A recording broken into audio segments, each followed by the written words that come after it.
Republic day సందర్భంగా Indian off-road clan అనే bike riders వినూత్న కార్యక్రమం నిర్వహించారు. వికారాబాద్ జిల్లా పూడూరు మండలం తిరుమలాపూర్ సమీపంలోని టమాటా పంటలో కలుపు తీశారు. 18 మంది యువకులు గ్రామంలోని పేద రైతును ఎంచుకున్నారు. అతడి పొలంలో టమాటా పంటలో కలుపు తీసి రైతు కష్టాన్ని పంచుకున్నారు. ప్రతి ఏటా ఇలాంటి స్ఫూర్తినిచ్చే కార్యక్రమాలు చేస్తున్నామన్నారు. పొలంలో కలుపు తీయడం కష్టంగా ఉన్నా చాలా ఆనందం కలిగిందని క్లాన్ సభ్యులు తెలిపారు.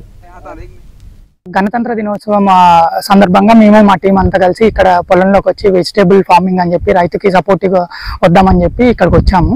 మేము 18 మంది వచ్చాము. ప్రతి సంవత్సరం ఇలా ఒక సోషల్ కాజ్ కోసం సస్టైనబిలిటీని ప్రజెంట్ చేయడం కోసం మేము అందరం గ్రూప్గా వచ్చి ఇలాంటి యాక్టివిటీస్ చేస్తూ ఉంటాం. పోయిన సంవత్సరం లేక్ క్లీనప్ చేసాము అండర్ ద మూన్లో. ఈ సంవత్సరం వచ్చేసి ఒక ఫార్మర్ కష్టం ఎలా ఉంటుంది, పొలానికి ఎన్ని నెలలు కష్టపడితే నీళ్లు పోయగలుగుతారు, ఆ పంట మన చేతికి రావడానికి మనం తినడానికి పడే కష్టం ఏంటో మేము మా బైకర్స్ ద్వారా తెలుసుకొని వేరే బైకింగ్ క్లబ్స్ కూడా ఇది ఒక మోటివేషన్ లాగా వెళ్ళి వాళ్ళని ప్రేరేపించి ఇలాంటి పనులు చేయాలి, రైతులకి దోహదపడాలి అని చెప్పి మా తరఫున మేము వచ్చాము.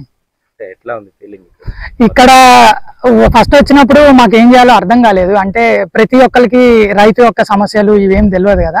మేము రాగానే పంటకి ఎలా నీళ్ళు పోయాలి, ఇక్కడ పనిచేసే వాళ్ళ వైఫ్ని అడిగాము, మొక్కలకి ఎలా నీళ్ళు పోయాలి, కలుపు మొక్కలు ఎలా తీయాలి అని. సో వాళ్ళ ద్వారా తీసి ఇప్పుడు మొత్తం ఎకరన్నర పొలం ఉంది. ఇందులో ఇంచుమించు మేము ఒక గంటన్నర నుంచి చేస్తున్నాం. ఒక అర భాగం వరకు మేము కలుపు మొక్కలు తీసాము, మేము మా టీము. సో దీనికి మేము ఇనిషియల్గా అనుకున్నప్పుడు మేము నలుగురమే ఉన్నాము. సో మాకు సహాయపడడానికి మా టీం ఇప్పుడు 18 మంది రాగానే మాకు కూడా కొద్ది బలం వచ్చి ఇంకొక 10 మందిని తీసుకురాగలే మోటివేషన్ వచ్చింది. సో అందరు కూడా ఇలా రైతు యొక్క కష్టాన్ని మనము అర్థం చేసుకొని వాళ్ళకి ప్రతిదీ చెయ్యాలి అని నేను ఇలా ఏదో ఒక విధంగా వాళ్ళకి సహాయపడాలని